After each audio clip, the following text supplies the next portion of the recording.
So good morning everybody, welcome to Resplantsibility. I'm in the garden today. I want to show you guys some of the things that we've been up to here in the garden, and give you guys some ideas of what you can do to be getting ready for spring. And you know, Earth Day is just around the corner, so if you have any projects that you want to get done, maybe with your family, maybe I can give you guys some ideas for that.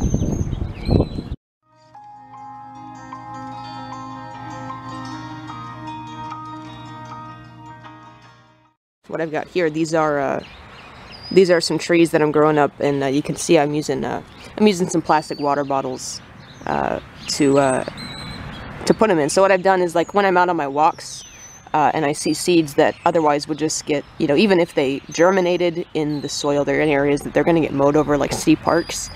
I'll take these seeds and I'll hang on to them, and then when I get in the mood, I'll just take a bunch of these plastic water bottles that I've collected from, you know, friends and family that like to use the single-use plastics, and I'll take them and I'll cut the tops off of these bottles here, just with like a razor or a knife or scissors or whatever you're comfortable using, and then, you know, just make sure you put a few holes in the bottom, and then fill it with, you know, whatever potting medium you want to use, and put your seed in there. And it helps if you label them. Be careful if you use Sharpie or whatever. Like, you can tell, like, I had this labeled at one point, but being out in the sun and the elements throughout the winter, this is really, the writing is faded. But you can see here, like, this one I did more recently. I got the abbreviation there. This is probably, this is Gladitsia triacanthos, the honey locust, and I got the date that I sowed the seeds there. This was just a couple weeks ago. So if I don't keep an eye on this Sharpie will probably fade, and I'll have to redo it. So I've got a whole crate that is pretty much unlabeled because all of the writing wore off. But, you know, it's all, I probably did about 3 different species. I got a lot of persimmon in here. I got some soapberry, hackberry. No, I don't think I have any hackberry. I got some black walnuts. And, you know, I got something coming up here. I don't think this is the black walnut, but, you know, that's what this says, right? This is Juglans nigra.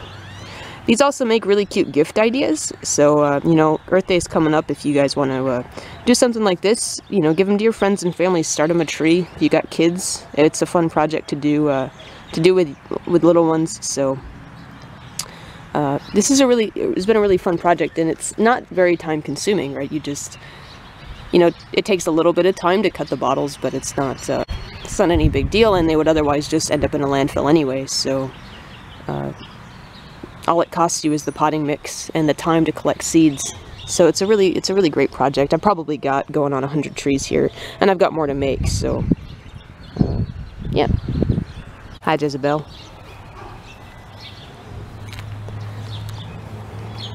So yeah, this space here, this is our little pocket prairie, this patch. It was an area that we killed the grass, and we sowed a whole bunch of native wildflower seeds in the fall. I guess it was maybe in August or September. And we had a bunch of winter weeds coming up that we've slowly been pulling. And the remnants of those winter weeds are what you see in the center here. These flags are areas where we found little seedlings of things that we actually want to grow and want to cultivate. So here we can see we've got blue bonnets already blooming. And as we pull these weeds, we're looking very closely for little plants.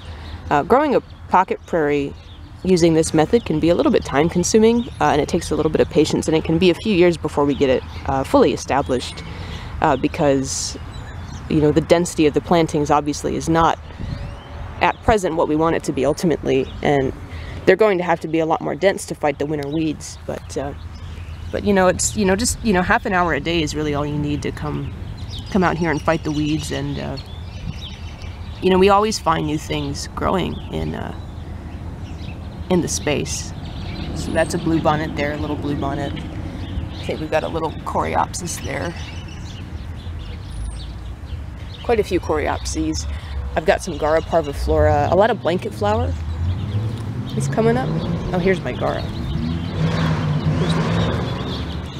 There's the Gara. Now these are seeds that we either purchased seed mixes from a company, Native American Seed, or we collected them ourselves. And so that's the nice thing about being outside all the time and looking for plants, is that you can usually find You can usually find seeds pretty readily on the sides of the road, so like I said, this will take us a few years to get us. Oh, no way.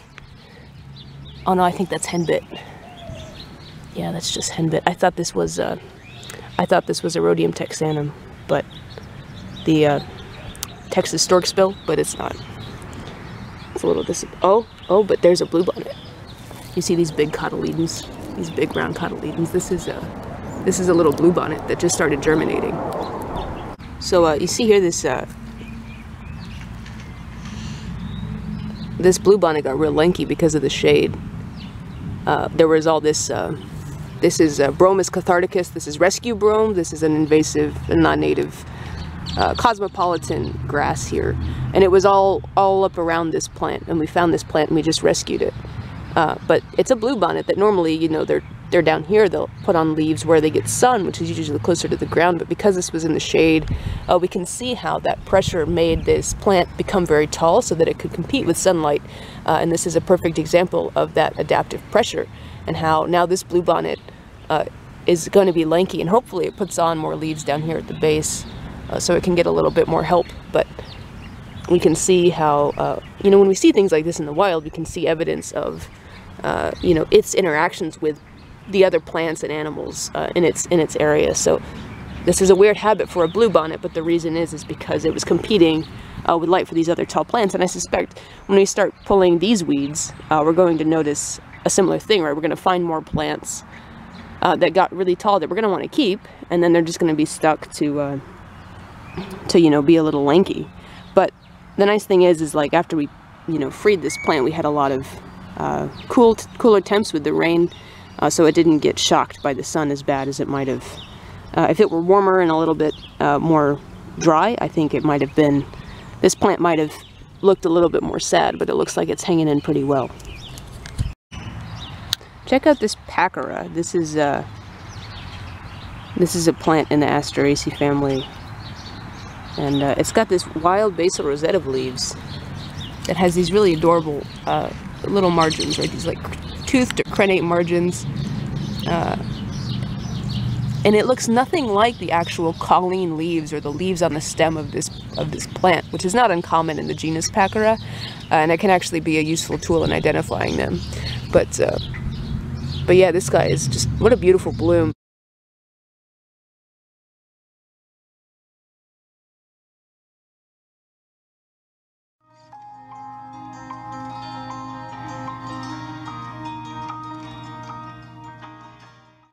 Alright, so good morning everybody. Welcome to Resplantsibility. Today I'm here in the garden, and we're going to be looking at some ways to